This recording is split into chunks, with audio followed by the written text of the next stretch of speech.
Baiklah, mari kita kembali mengambil saat teduh dan kita berdoa.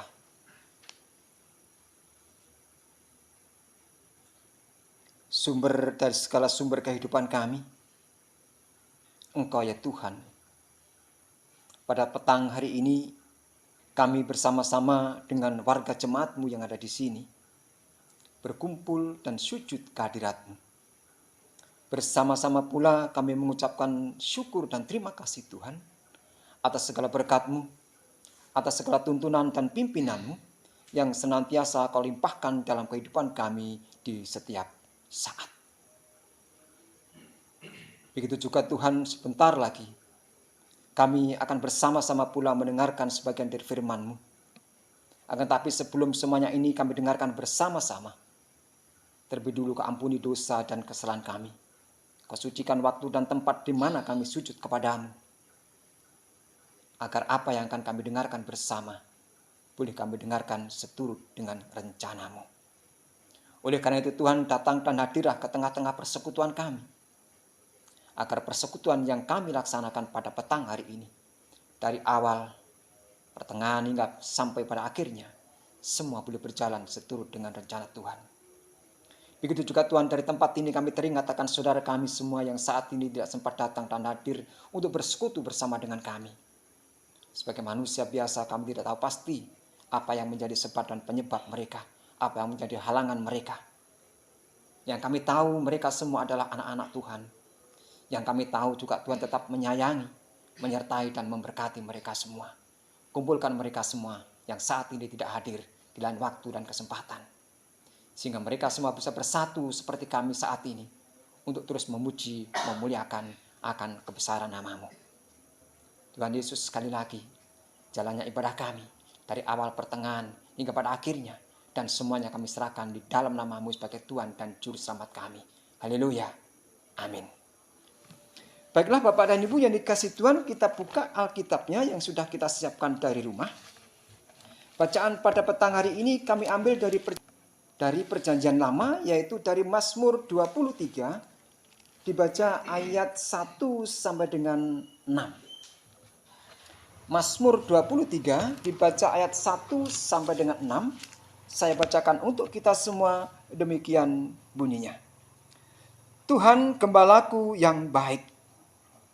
Tuhan adalah gembalaku, takkan kekurangan aku. Ia membaringkan aku di padang yang berumput hijau. Ia membimbing aku ke air yang tenang. Ia menyegarkan jiwaku. Ia menuntun aku di jalan yang benar oleh karena namanya. Sekalipun aku berjalan dalam lembah kekelaman, aku tidak takut bahaya, sebab Engkau besertaku. Gadamu dan tongkatmu itulah yang menghibur aku. Engkau menyediakan hidangan bagiku di hadapan lawanku. Engkau mengurapi kepalaku dengan minyak. Biar aku penuh melimpah. Kebajikan dan kemurahan belaka akan mengikuti aku seumur hidupku. Dan aku akan diam dalam rumah Tuhan sepanjang masa. Berbahagialah Bapak dan Ibu bagi kita semua yang telah mendengarkan firman Tuhan, bahkan memberlakukannya dalam kehidupan kita hari lepas hari. Amin. Shalom Bapak dan Ibu. Tetap semangat ya. Tetap semangat. Puji Tuhan. Bapak dan Ibu, ini kasih Tuhan kita Yesus Kristus, renungan pada malam hari ini kami beri judul afirmasi firman. Kenapa saya katakan afirmasi firman? Karena firman itu perlu kita ulang-ulang. Perlu kita dengarkan terus-menerus dan kita jiwai, kita gumuli agar firman itu nyata kekuatannya dalam hidup kita bersama. Saudara yang dikasih Tuhan kita Yesus Kristus, tentu bacaan kita pada malam hari ini yang ada di dalam Mazmur 23, ini ada pujiannya toh. Iya Pak Suti ya, ada pujiannya. Mazmur 23 itu kalau nggak salah yang, ya betul begitu. Tuhan adalah gembalaku. Ngerti ya? Coba dinyanyikan bareng-bareng. Mazmur 23 kita nyanyikan sampai ayat 4 kalau nggak salah ini nanti.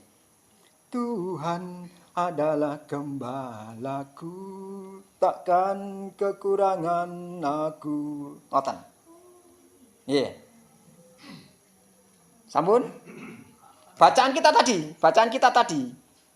Ayo nyanyikan bareng-bareng. 1, 2, 3. Tuhan adalah gembalaku, takkan kekurangan aku.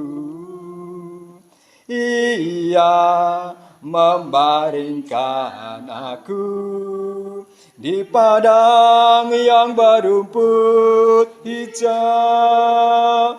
Ia membimbingku ke jalan yang tenang. Ia menyegarkan jiwaku.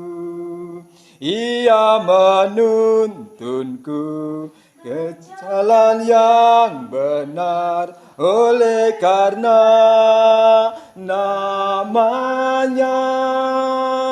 Sekalipun aku berjalan dalam lembah kekelaman. Bapak dan Ibu yang kasih Tuhan, lagu ini kalau kita hayati dengan baik, kita nyanyikan dengan baik, dan terus-menerus kita ulangi setiap saat, kita beri waktu sejenak dalam setiap hari, kita puji Tuhan seperti ini, kita hayati dengan baik, niscaya hidup kita tak akan pernah kekurangan apa-apa. Mungkin Bapak dan Ibu kadang-kadang perlu bukti, apa benar? Kalau kita hayati dengan baik Bapak dan Ibu, lagu ini membuat setiap kehidupan orang yang percaya kepada Tuhan tidak akan pernah merasakan kekurangan, apalagi khawatir.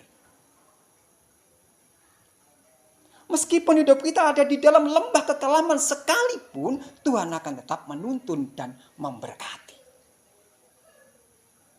Saudara yang kasih Tuhan, di ayat pertama dengan jelas dikatakan, Tuhan adalah gembalaku, takkan kekurangan aku. Tuhan, Bapak dan Ibu adalah gembala kita bersama.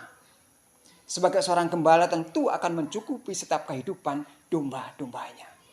Kalau kita yakin dan percaya bahwa Allah itu adalah gembala kita, kita imani 100% bahwa Allah itu adalah gembala kita, tentu Allah akan mencukupi segala kebutuhan hidup kita.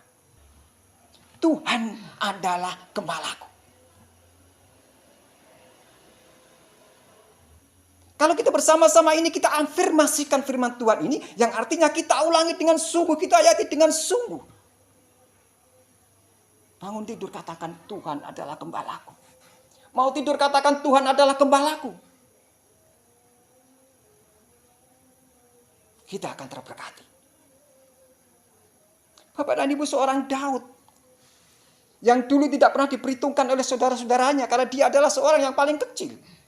Daud tidak terpilih menjadi pasukan tentara untuk maju berperang. Daud. Dia hanya seorang gembala. Daud. Akan tapi Tuhan pilih untuk menjadi seorang raja. Jaya. Daud tidak pernah diperhitungkan oleh manusia untuk menjadi seorang raja. Tuhan memakai menjadi raja. Makanya dia berkata, Tuhan adalah gembalaku. Di dalam suatu kekelaman pun Daud masih percaya bahwa Tuhan akan membawa ke air yang tenang. Tuhan tetap menuntun ke jalan yang benar di dalam kejatuhan Daud.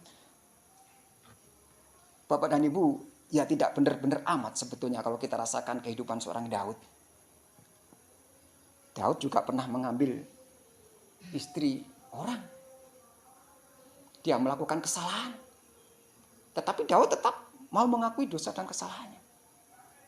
Lembah kekelaman ditempuh Daud, tetapi keyakinan dan kepercayaan Daud tetap percaya bahwa Tuhan adalah gembala yang baik. Oleh karena itu, saudara dikasih Tuhan kita Yesus Kristus, malam hari ini adalah malam yang sangat luar biasa. Kenapa saya katakan malam yang sangat luar biasa? Karena kita bisa saling memberi, kita bisa saling menguspot, kita bisa saling mengingatkan. Kita bisa bayangkan Bapak dan Ibu, pahit getirnya kehidupan. Tantangan begitu berat. Tidak semudah membalikkan telapak tangan. Dihina, dicerca luar biasa, itu sudah makanan sehari-hari. Yang penting imannya tetap fokus kepada Tuhan. bahwa Yesus Kristus gembala saudara dan saya. Meskipun dilarangan hanya seperti ini, tapi kita yakin dan percaya. Iman kekuatannya luar biasa. Hanya iman yang mampu mengalahkan segalanya. Hanya iman yang mampu mengalahkan segala persoalan yang kita hadapi. Ketika saya masih jualan jamu di rumah sakit Mojowarno, saya terlalu sering melihat di depan itu. Pangandelmu kuwi kang mitulungi kowe. Imanmu yang menyelamatkan. Bapak dan Ibu, kita telah percaya, kita telah beriman kepada Yesus, berarti kita telah meletakkan semua jalan hidup kita hanya di tangan Yesus. Kita yakin dan percaya beriman kepada Yesus. Jadi harapan kita hanya kepada Yesus, bukan kepada yang lain. Ketika kita percaya kepada Yesus, akan tetapi kita masih mempunyai rasa khawatir, berarti kita kurang menyerahkan hidup ini sepenuhnya di tangan Yesus. Ketika kita percaya kepada Allah, akan tetapi hidup kita masih ada di dalam kebimbangan, berarti kita masih kurang menaruh harapan di dalam Tuhan. Saudara yang kasih Tuhan kita Yesus Kristus, iman itu mampu mengalahkan segalanya. Iman mampu membalikkan sesuatu keadaan yang luar biasa. Dari sesuatu yang tidak pernah diperhitungkan menjadi sesuatu yang diperhitungkan. Itu adalah iman, bukan orang lain. Orang lain hanya bisa mengetawakan Bapak dan Ibu. Tinggal percaya atau tidak. Yang mampu menyelamatkan kehidupan kita bersama. Yang mampu membuat hidup kita tetap teguh, yakin dan percaya hanya iman. Karena Tuhan adalah gembala kita yang baik. Di ayat pertama yang kedua, Tuhan memberi makanan berupa makanan jasmani kita. Tuhan adalah gembalaku. Dia membaringkan aku di padang rumput yang hijau. Sebagai seorang gembala, Yesus akan membaringkan hidup saudara dan saya di tempat rumput yang hijau. Yang artinya, kita tidak akan pernah kekurangan apa-apa. Diberi makanan rumput yang hijau. Sehingga kita menjadi gemuk. Di ayat berikutnya, kita diberi penyegaran rohani kita. Jiwa kita disegarkan. Dituntun ke jalan yang benar. Dibaringkan ke air yang tenang. Sehingga jiwa ini menjadi tenang dalam menghadapi sebuah kehidupan. Meskipun ada di dalam lembah kekelaman sekalipun. Menurut ukuran dunia, kita tidak akan lepas dari persoalan. Akan tetapi menurut matematika Tuhan Yesus, tidak ada sesuatu yang tidak mungkin. Sesuatu semuanya menjadi mungkin kalau kita tetap percaya kepada Tuhan. Ada amin? Tuhan Yesus memberkati kita bersama malam hari ini sampai Maranatha. Amin.